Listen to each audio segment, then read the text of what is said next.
Guys, the guy you are watching doing stupid things right now is called Jim, who works to install TV setup boxes in people's houses, and he is very disturbed in his life because he grew up watching TV. There is another one who doesn't have a single friend and is an eccentric guy, and the other is a guy named Steven who has moved to a new city after breaking up with his girlfriend, and when he is on TV, when he is watching, he can't see from ding, then he calls a cable man who is late to his house. I go to take a shower and the cable man starts knocking on his door. He knocks so hard it seems like he's in a lot of trouble, and as Steven opens the door he sees the cable man leave. After that, he stops him and we see that the man is none other than Jim. After that, Jim walks up to Steven and says, "I've been standing outside your house for 8 hours, but you opened the door."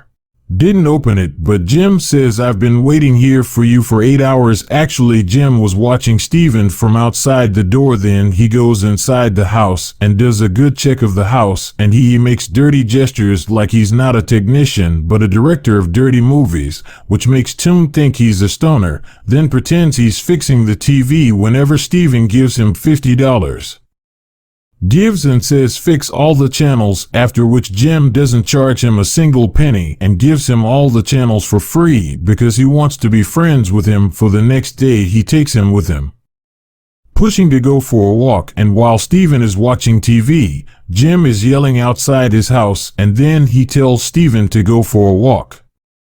After that, he takes Steven to the city's satellite office where the TV signals are coming from all over the city. Growing up, because his father was busy with office work and his mother was busy with housework, he also gives Steven an idea of fixing his love life like an old man. They should watch a romantic movie together. The next day, when Steven is playing basketball, Jim stops by and starts playing basketball with him. After that, Steven calls him his friend after Jim's feet. Then after that, Jim trashes the entire arena and Steven is saying, "Dude, you're not my friend." Then as soon as Steven gets home, he gets tons of voice notes on his phone. After listening to Jim's voice notes, he suspects Jim of being too intrusive and stalking him. And he goes to check on her, and his girlfriend is outside the door as he takes her in. Then they sit together and watch a movie. Jim also has to call, but before he can, his phone rings, and now there is a loud knock on the door. When Steven opens the door, Jim is in front of him. Then Jim says, "Look, you called." I walked away while Steven didn't call him. Then Steven says, "I was watching a movie with my girlfriend," and then the signals went off. Although he fixes the cable, he instead asked Steven to go to dinner with him. The next night, he takes Steven to a restaurant for dinner. She asks about their order. Regan says to get me a Fortnite and a cold drink for him, after which they both have a lot of fun watching the fight, and then as Steven goes home. So he finds a big TV and home theater in his house that Jim sneaked into his house to make him happy, but Steven is very suspicious because Jim doesn't know. Despite this, there is a lot going on in his life, but the limit is reached when he invites enough people to a party at his house, although Steven is also having a lot of fun at this party, and when he was doing some shooting with a girl, Jim came over and took a photo of her in the same pose. Wally is a girl, and Steven gets very upset when he hears that he thinks he chatted with his girlfriend. Then he gets angry at Jim and asks him to get to know him and pushes him home.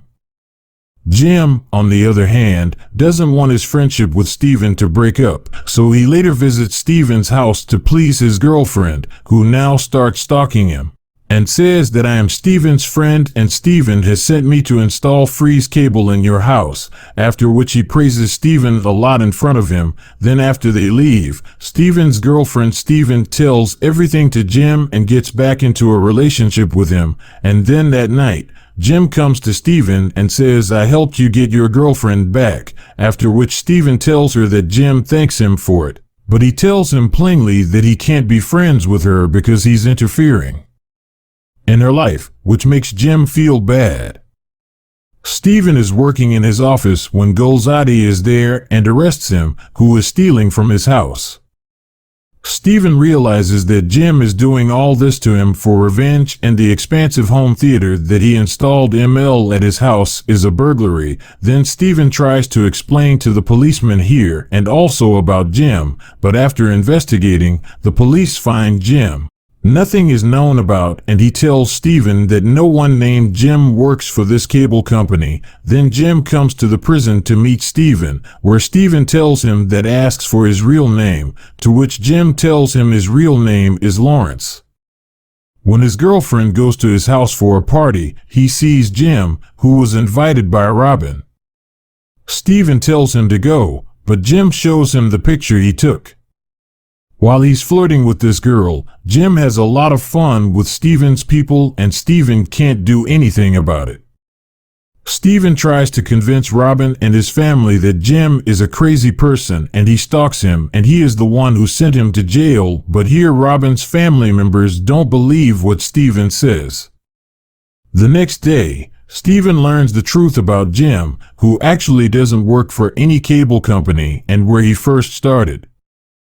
Used to work, he got fired. He is a mentally disturbed person and he grew up watching TV, so he stalks and disturbs people under the pretense of cable connection. One day Stephen calls to say that his girlfriend, Robin, is with him and is on the same satellite that Jim took Stephen to at the start of the movie.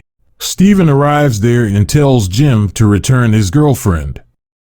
He says that after a while, the police also come there, after which Stephen hands Jim over to the police, but there, Jim is worried about his loneliness and tries to commit suicide, but later we find out. Turns out he's not dead yet, so the helicopter lands and rescues him. Then Jim asks the helicopter pilot, "Would you like to be my friend?" He says yes, and then Jim laughs, implying that Jim has found another friend to annoy.